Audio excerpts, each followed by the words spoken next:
Hablemos. Voces especializadas en ciencias sociales y humanidades, historia, antropología, literatura, estudios políticos e internacionales, agua y sociedad. Divulguemos la ciencia. Hablemos. En México hay un episodio poco conocido de persecución y segregación contra la comunidad de chinos en México.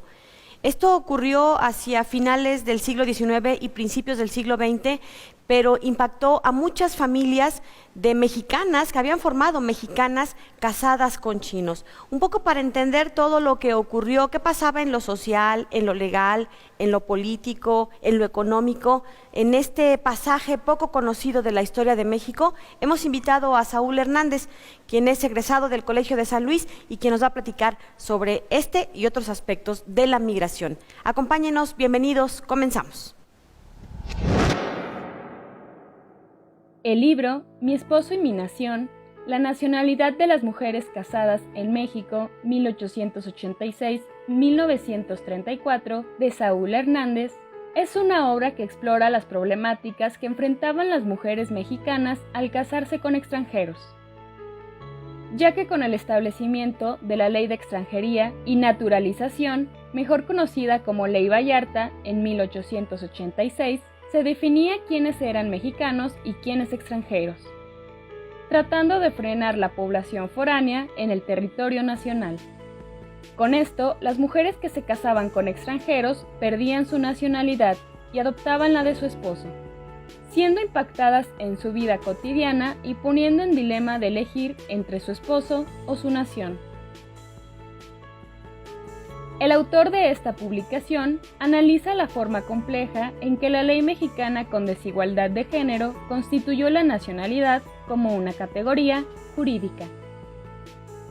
Puedes adquirir este ejemplar en impresión bajo demanda en nuestra página web de la librería del Colsan y de igual forma en el Sótano y Sanborns.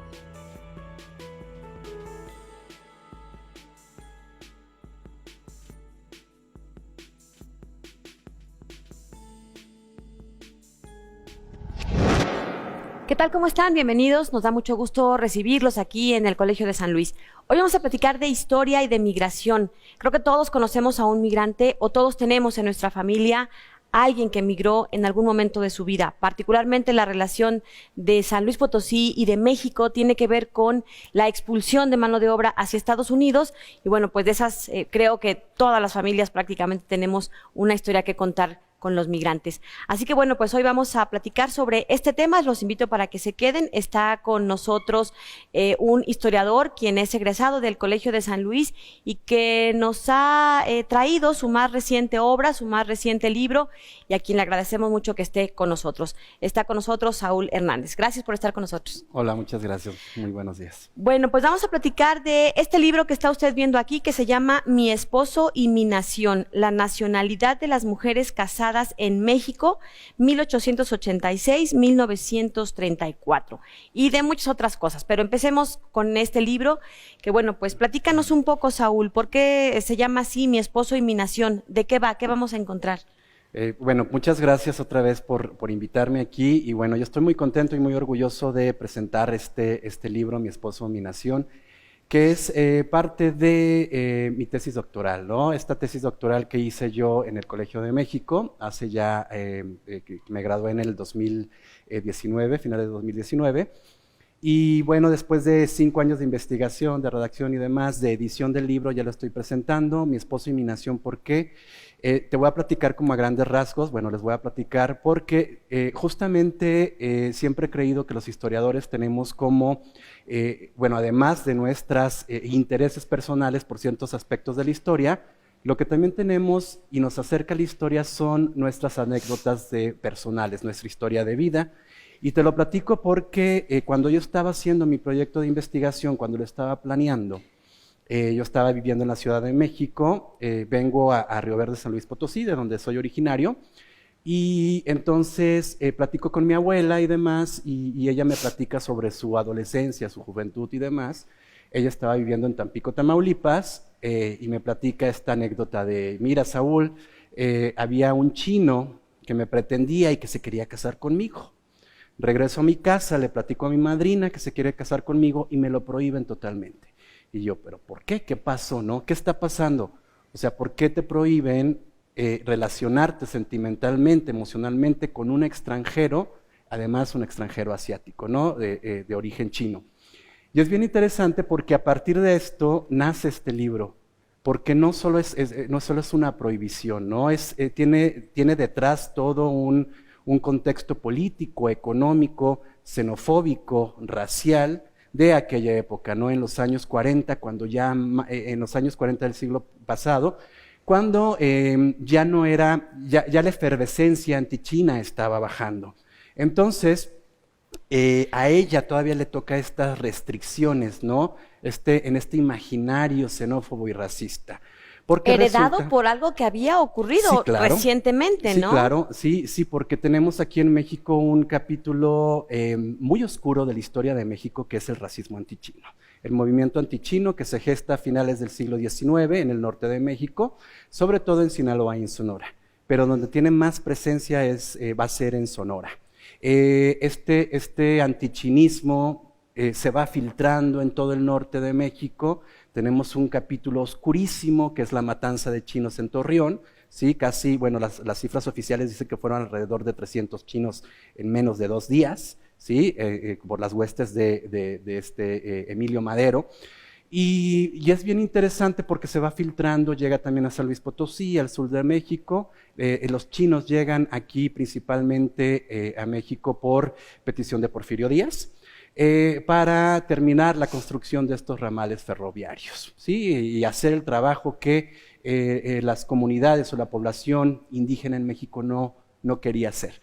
Entonces se traen a los chinos, que en su mayoría eran hombres, había un porcentaje minúsculo de mujeres, lo cual precisamente lo que provoca es un desbalance de género, ¿sí? Al no haber mujeres, los chinos buscan mexicanas para casarse, y ahí es donde va a empezar un gran problema.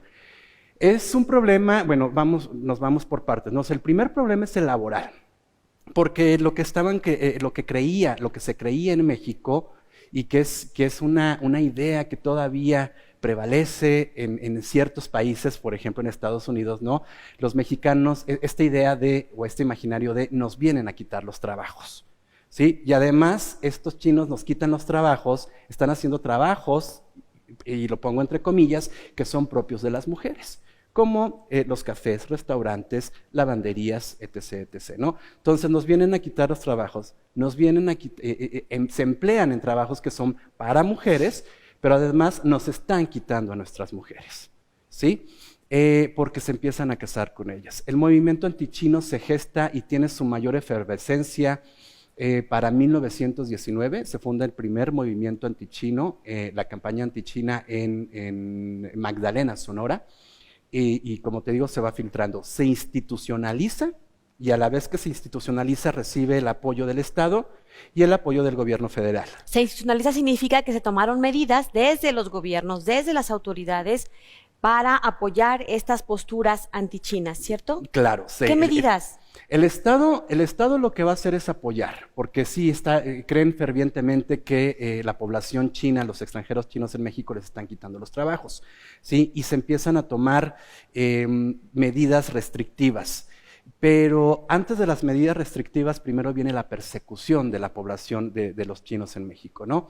La persecución en el sentido de que empiezan a fiscalizarlos, es decir, a contarlos, a confiscar sus bienes, sus propiedades. ¿Qué más te podría decir? Tienen una gran campaña de difamación, ¿sí? ¿De qué se les acusaba? Se les acusaba en primer lugar porque, bueno, hay que ponernos en contexto. La más importante persecución que ellos recibieron fue por su origen nacional, por su origen chino.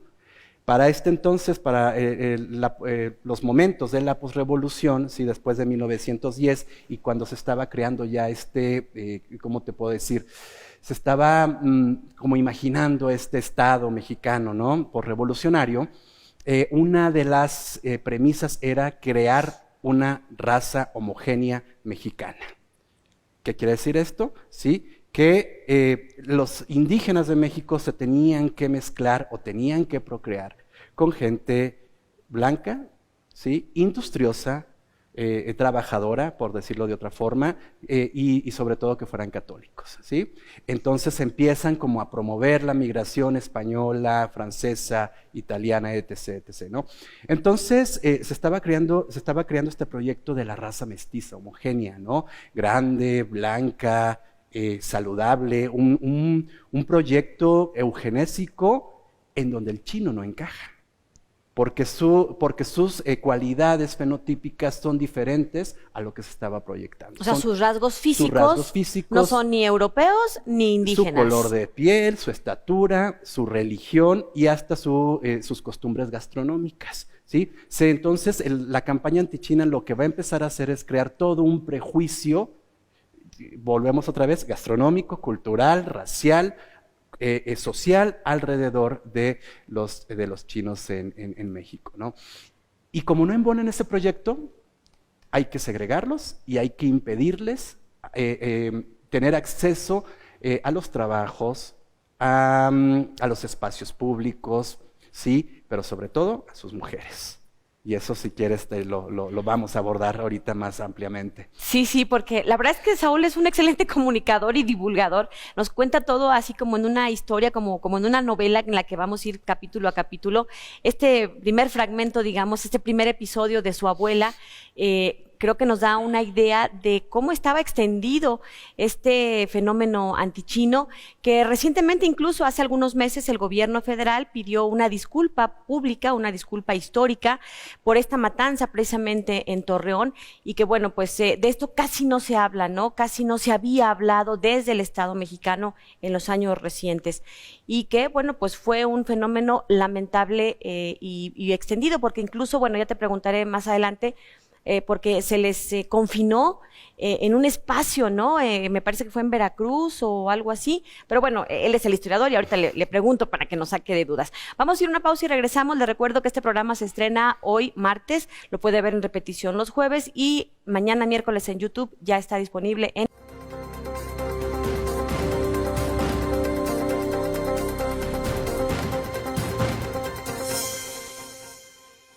Bien, estamos de regreso y vamos a continuar charlando con nuestro invitado de hoy, Saúl Hernández, el doctor Saúl Hernández, quien es historiador egresado del Colegio de San Luis y que, bueno, pues nos ha traído a presentar su más reciente obra, su libro, que, bueno, pues se llama Mi esposo y mi nación, la nacionalidad de las mujeres casadas en México, 1886-1934, pero nos está dando un contexto muy amplio, muy importante, creo, para entender cómo se vivía, cómo se pensaba en estos años y que va a derivar, créanme que sí vamos a llegar a este punto, pero ahí vamos.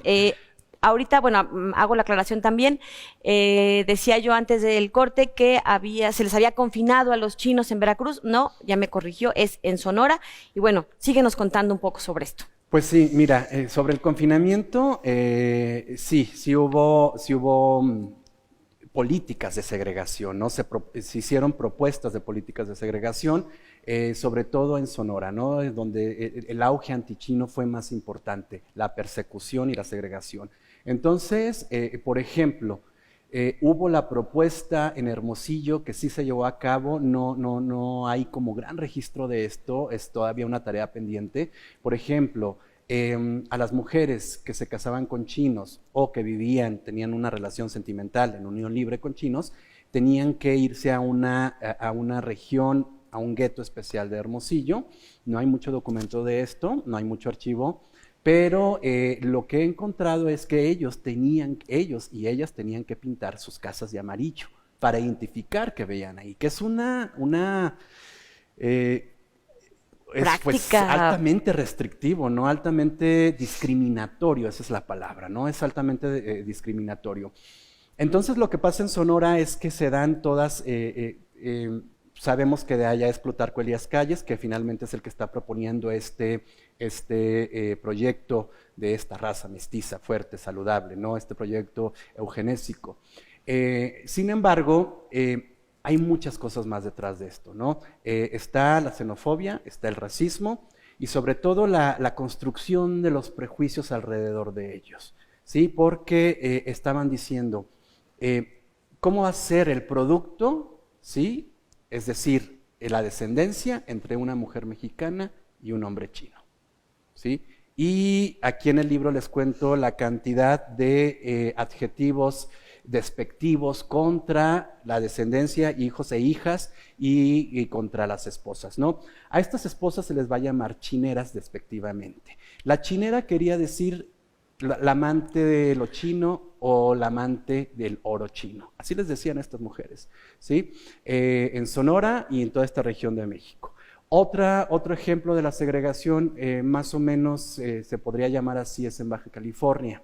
Baja California, en este lugar que ahora también se le conoce como la Chinesca, ¿sí? Porque, bueno, también cuando existe esta expulsión de chinos de California, sobre todo de San Francisco, a mediados del siglo XIX, bajan a México, ¿no? Y así se establecen las primeras colonias, sobre todo en la Baja California.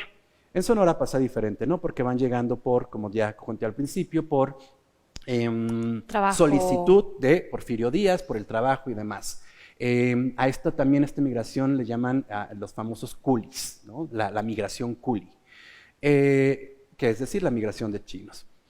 Se vuelve tan restrictiva la persecución de los chinos en Sonora que se hacen leyes estatales. Se crean leyes estatales. La famosa Ley 32 de 1923.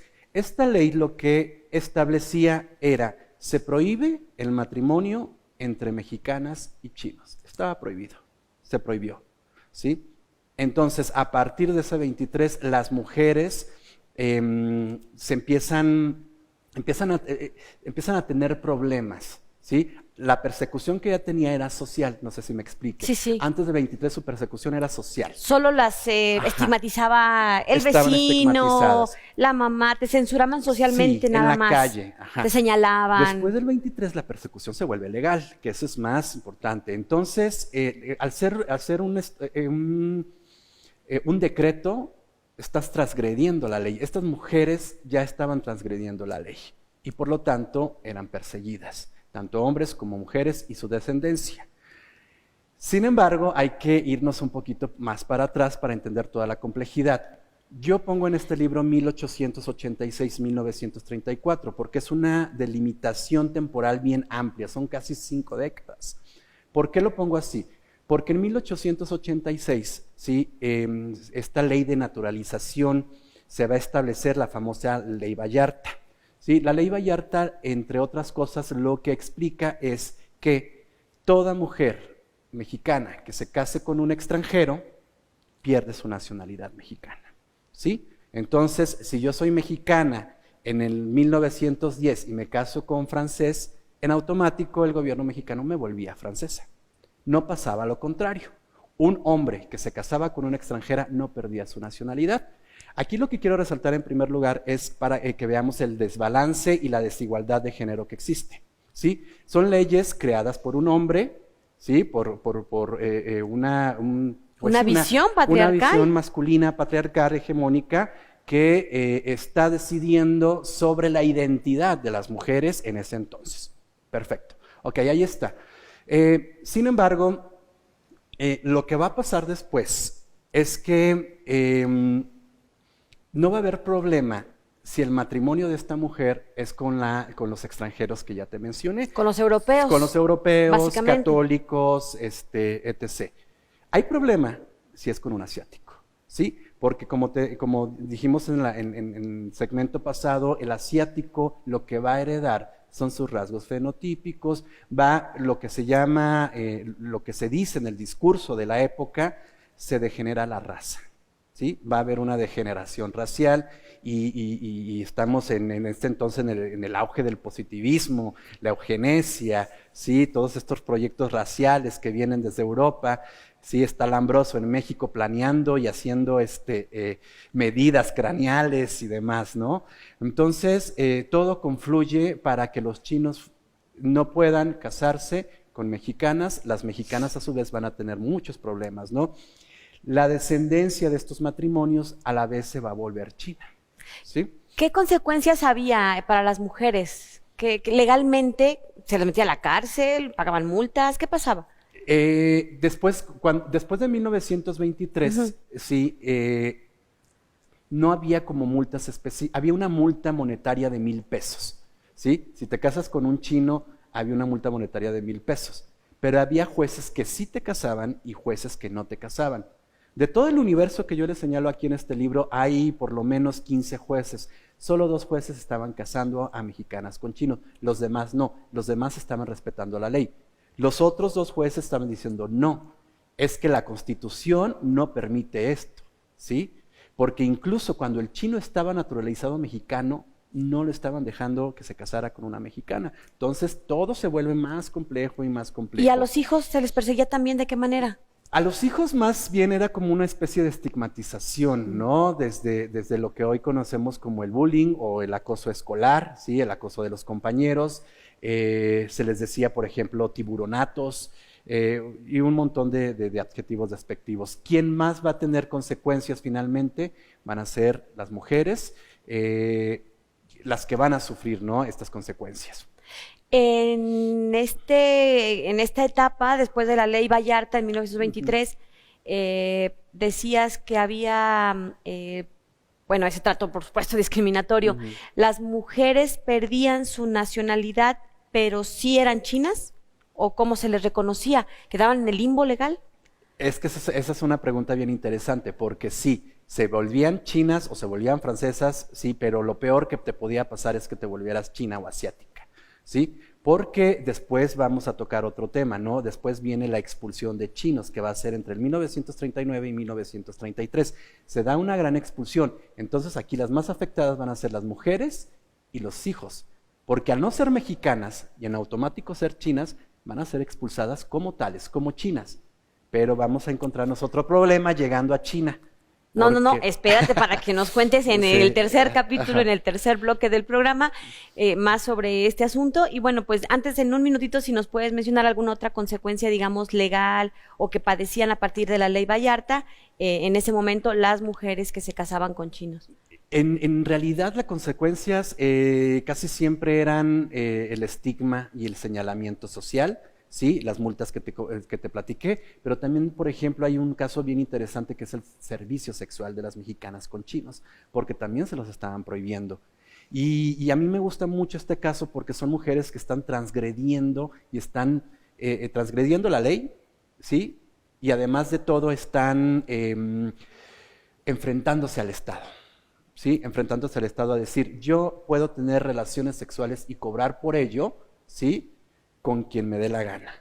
Y entablan juicios, ¿sí? Para poder ejercer el servicio sexual con chinos, por ejemplo, ¿no? Porque decían, es que los mexicanos no me pagan bien y los chinos sí. Y es bien complejo este asunto. Sí. Todo eso viene en este libro, ¿verdad? Todo eso viene en el libro. Todo eso viene en este libro para que vean ustedes. Esta es una muestra simplemente de la riqueza, de las investigaciones que se realizan por parte de la comunidad académica del Colegio de San Luis. Saúl Hernández es una muestra de ello. Estudió acá la maestría, se fue a hacer el doctorado al Colegio de México. Y bueno, pues en realidad todas estas investigaciones se traducen en estas historias que se documentan a través de estos libros y que, bueno, ¿por qué nos interesan? ¿Por qué? Porque de algún modo impactan en la sociedad que hoy tenemos. Los dejamos con esta cápsula y vamos a la pausa. Regresando, seguimos conversando con nuestro invitado que nos está presentando su más reciente libro, Mi esposo y mi nación, la nacionalidad de las mujeres casadas en México, 1886-1934. Una pausa y continuamos. La violencia contra las mujeres y las niñas es una de las violaciones de los derechos humanos más graves, extendida, arraigada y tolerada en el mundo. En México son asesinadas 10 mujeres al día y según datos de la ONU, 6 de cada 10 han sufrido violencia en algún momento de su vida. La muerte violenta de las mujeres por razones de género, clasificada en nuestro sistema penal como feminicidio, es la forma más extrema de violencia contra la mujer. Comúnmente los homicidios que se cometen contra las mujeres no son investigados tomando en consideración que podrían tratarse de feminicidios. Por esta razón, el Laboratorio de Antropología Aplicada para la Atención de Casos de Violencia Feminicida y Feminicidio de El Colegio de San Luis en colaboración con la Fiscalía General del Estado de Chiapas, realizaron la instalación de la Unidad de Análisis de Contexto de la Fiscalía contra Feminicidio, con el propósito de fortalecer de forma puntual y efectiva las investigaciones de muertes violentas de mujeres y el feminicidio en Chiapas. La utilidad del peritaje antropológico es una herramienta de suma importancia en el proceso de los casos de feminicidio, brindando apoyo técnico y metodológico para la investigación que fortalece a la Fiscalía General del Estado, generando información relevante para identificar los patrones de la violencia feminicida en el Estado y así promover mejores prácticas para los procesos de administración y procuración de justicia con perspectiva de género. El proyecto denominado ¿Son efectivas las alertas de violencia de género? Procesos y demostración de la utilidad del peritaje antropológico y las unidades de contexto para la atención de violencia hacia las mujeres con perspectiva de género, es encabezado por la doctora Mónica Luna y es apoyado por la convocatoria de los Programas Nacionales Estratégicos del CONACYT, que organizan los esfuerzos de investigación en torno a problemáticas nacionales concretas que, por su importancia y gravedad, requieren de una atención urgente y de una solución integral, profunda y amplia.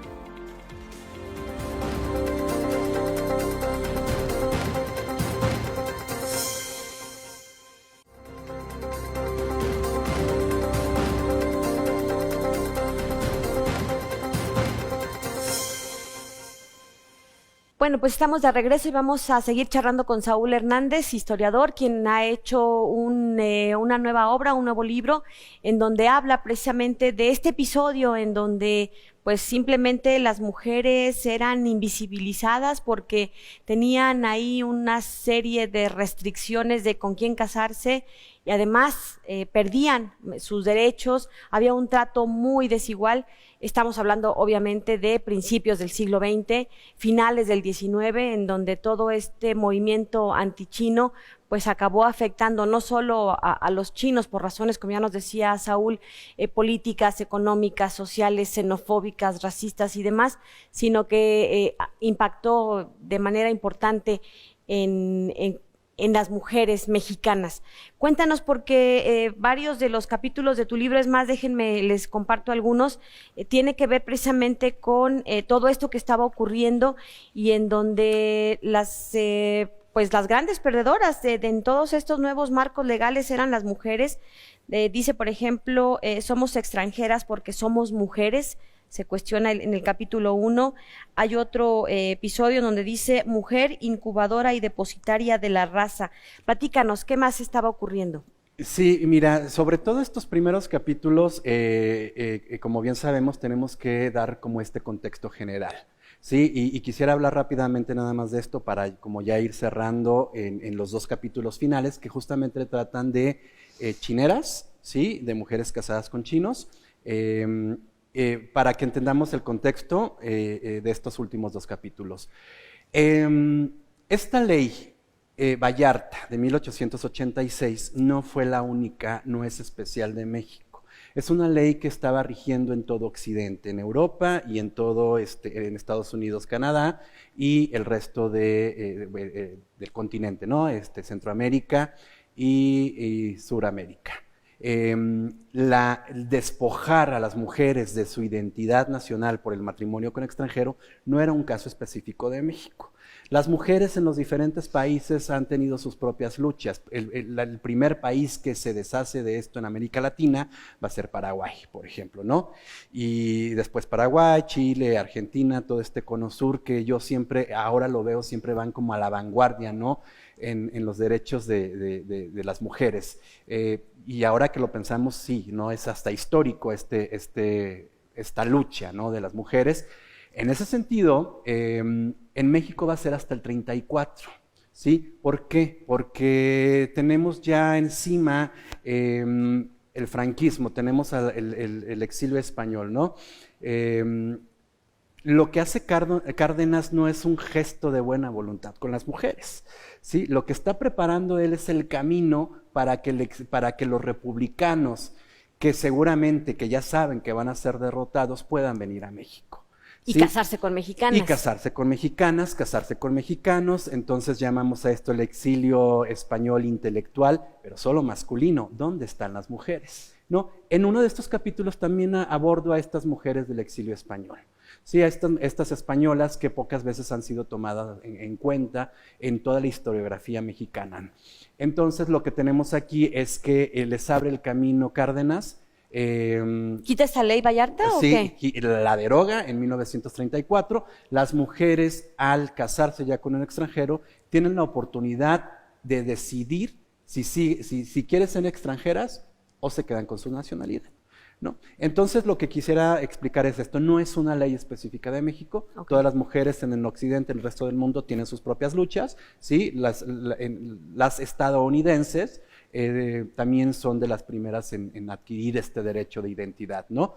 Porque pues tenemos todo un proceso de entreguerras, ¿no? Entre 1919 y 1940. Entre Primera y Segunda Guerra Mundial. Entre Primera y Segunda Guerra Mundial, donde, por ejemplo, las europeas tienen un grave problema con su nacionalidad, ¿sí? Porque entonces, si yo estoy casada con alemán, si soy inglés, estoy casada con alemán, me vuelvo alemana, entonces me vuelvo enemiga. Soy perseguida en mi propio país. Ajá, me vuelvo enemiga del eje, ¿no? Entonces, de los aliados, perdón, no del eje. Sí, me vuelvo enemiga del eje. Y todos los casos son particulares y son bien interesantes. En México tenemos casos muy particulares.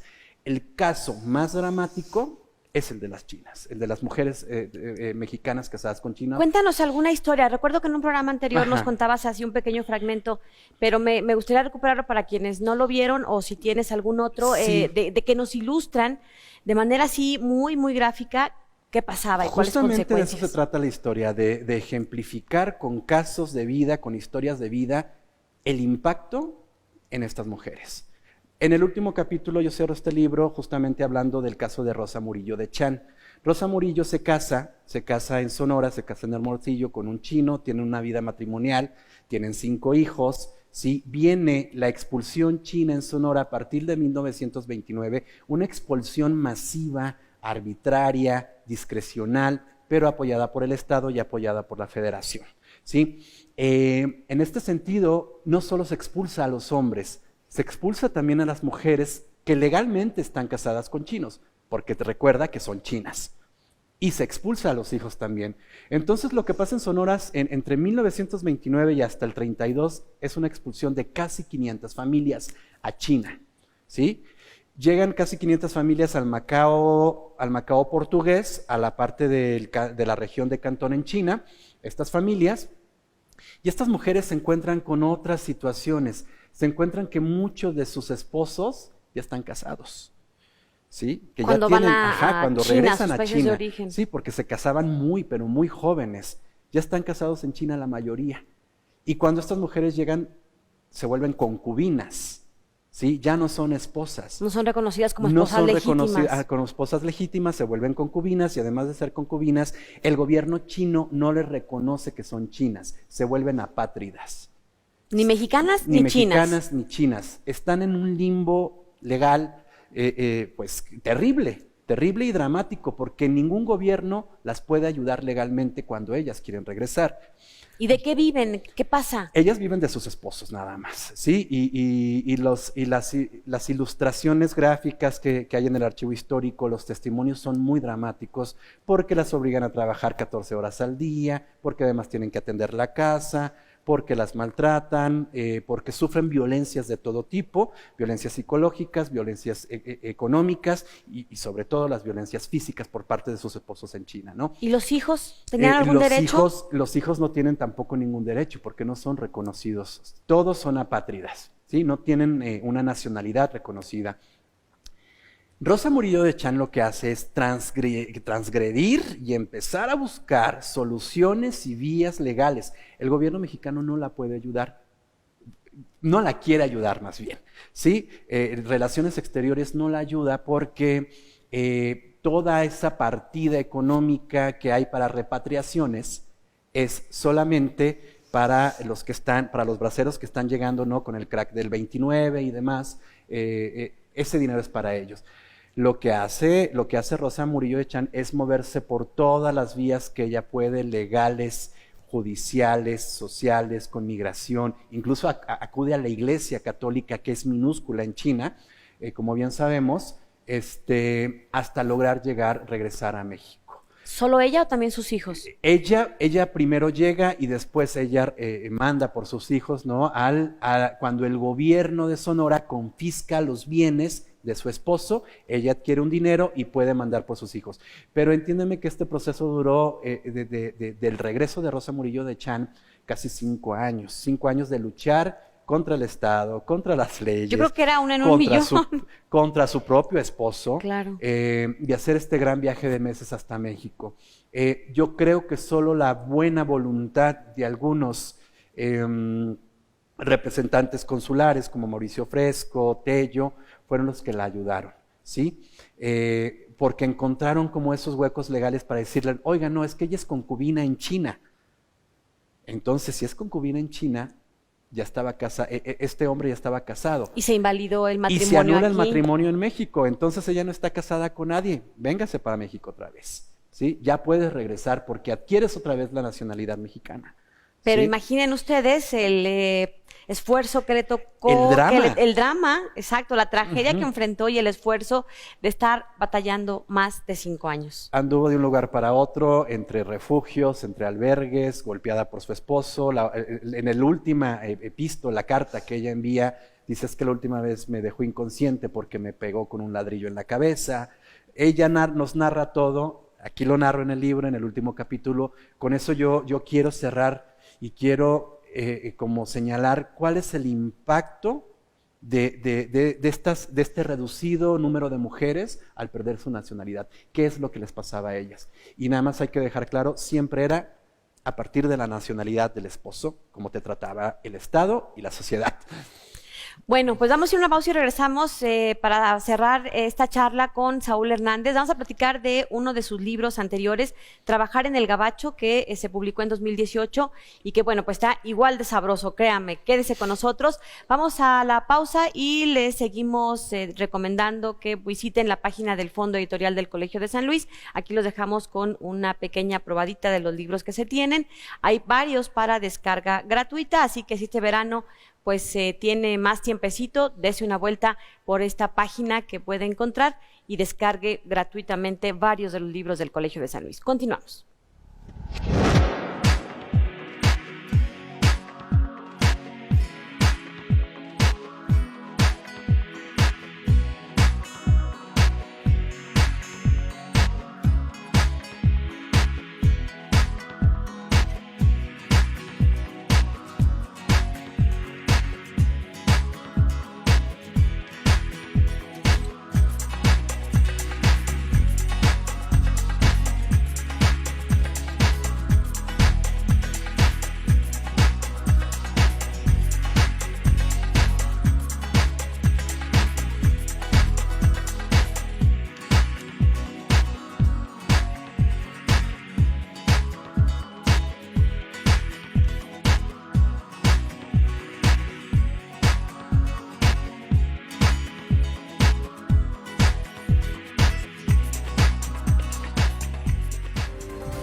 Bueno, pues ya conocimos estos pequeños fragmentos de historia en donde nos acercamos a estas miradas que tenían estas mujeres que enfrentaron pues todo en contra. Finalmente eran, ya decíamos, principios del siglo XX con las leyes, lo social, un montón de factores del entorno, pues en contra, ¿no? Si de por sí hoy andamos todavía ahí medio luchando por hacer visibles las condiciones de inequidad de las mujeres, imagínense ustedes un siglo atrás.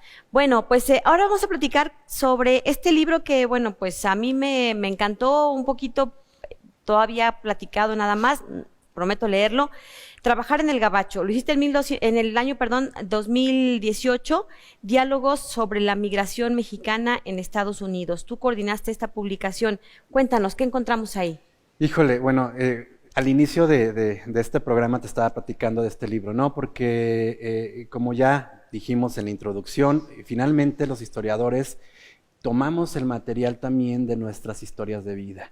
Y creo que ese es uno de los más peligrosos, ¿no? Porque puede ser un poco subjetivo tus interpretaciones respecto a lo que estás analizando, en este caso la migración.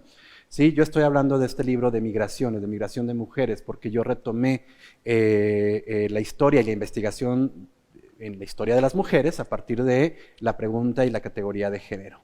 Pero te platicaba también que yo también soy hijo de migrantes, y al ser hijo de migrantes y además tener un abuelo que fue bracero, que fue parte del último programa bracero, pues te empiezas a envolver, ¿no?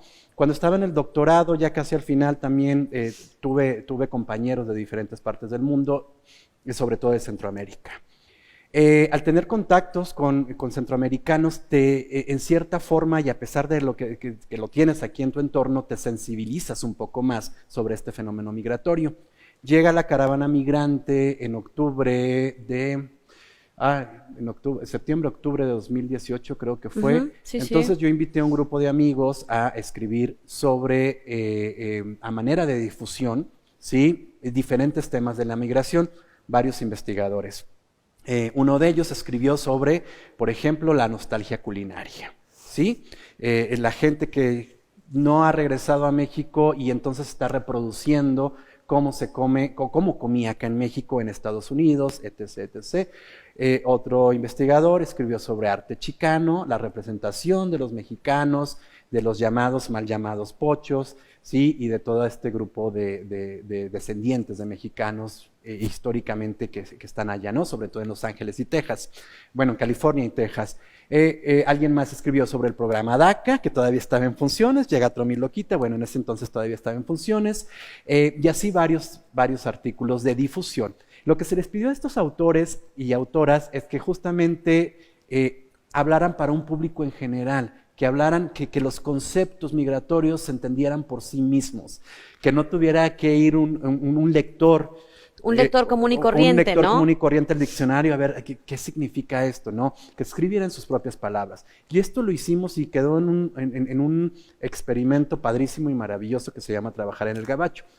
Lo más interesante de esto es que nosotros teníamos, bueno, yo creí firmemente en que el migrante tenía que leer ese artículo, ¿sí? Explicarnos un poco de su historia de vida y platicarnos qué le pareció ese artículo de difusión. O sea, escrito por especialistas, a lo mejor. Ajá, soy especialista. Pero revisado con la mirada de un migrante. De un migrante. Que en carne propia sí. extraña la comida, enfrenta el DACA a lo mejor con sus hijos y que lo vive, digamos, todos los días, ¿no? Claro, y fue un experimento maravilloso porque efectivamente de varios de esos artículos, estos migrantes dijeron, es que eso no me pasa, pero esto sí me pasa. Sí, y generalmente se está estudiando, lo académico se hace desde arriba y nos tenemos que bajar y tenemos que entrarle, ¿sí? Tenemos que entrarle con los fenómenos sociales contemporáneos, ¿sí? De tú a tú, no desde acá, no desde la academia. La academia es importantísima. Sí, claro, te da método, digamos. Sí, te da método, tienes el método científico y demás, pero enfrentarte con la realidad es otra cosa bien distinta. ¿Sí? Y entonces enfrentamos a estos autores con migrantes de carne y hueso. Sí, y es bien bonito porque, por ejemplo, una de las migrantes me decía, leí lo de la nostalgia culinaria, pues sí, puede ser, pero pues no, a mí no me pasa porque fíjate, Saúl, que pues mi mamá viene seguido de Estados Unidos y me trae enchiladas, quesos, chorizos, bla, bla, bla, bla, bla, porque ella no puede venir. Pero, ¿qué crees? Pero tengo 15 quesos congelados. Eso es nostalgia culinaria. Claro. Sí, me explico. Entonces, es bien interesante. Además, este libro, colaboramos ilustradores, poetas, sí, fue un libro bien integral, sí, donde hubieran más experiencias, desde la experiencia académica, la experiencia del migrante, la experiencia artística, la experiencia literaria, todo reflejado en un solo contenido, en un solo libro. Y lo más interesante, lo más importante de esto es que ese libro se publicó fue autogestionable, ¿sí? No tuvimos el apoyo editorial de un sello importante, ¿no? Por decirlo así. Pero todo lo que se vendió, porque se vendió todo, fue justamente para apoyar a la caravana migrante centroamericana. Ese dinero, que fue pues más o menos algo, ¿sí? Ahorita no recuerdo qué cantidad fue, pero fue entregada a principios de 2020 a la caravana, ¿sí? Para diferentes cosas. Además de la caravana, ayudamos con parte de ese dinero también fue para ayudar para el sismo, ¿no? El sismo del 19 también. Mandamos dinero para un lugar que se llama, no recuerdo, en Oaxaca, para reconstruir hornos de pan para que la gente pudiera subsistir. Fue un proyecto bien padre que ahorita que lo comentamos al principio, sería buenísimo retomarlo, ampliarlo y buscar también el apoyo editorial. Yo creo que sería una gran idea porque abordas un tema que es vigente, la migración, pero que además envuelve un montón de historias personales, de vida, tragedias auténticas para mucha gente que migra presionada. Hay quienes migran de manera voluntaria y en más o menos mejores condiciones, pero quienes por presiones de seguridad, económicas, sociales, de violencia, tienen que dejar sus lugares de origen, se vuelven en auténticas tragedias. Y bueno, los mexicanos estamos aquí como que al brinco del charco, del río, pero hay quienes en Centroamérica tienen que ser pues migrantes 3 veces, ¿no? Porque pasan de Honduras, El Salvador, Guatemala, México, etcétera. Y es una migración bien interesante, actualmente me he tenido que meter a los fenómenos contemporáneos migratorios. Ahorita estoy escribiendo para el Observatorio de Migración de la revista Nexos, con el Colegio de la Frontera Norte. Estoy escribiendo algunos artículos y le he tenido que entrar al fenómeno migratorio contemporáneo.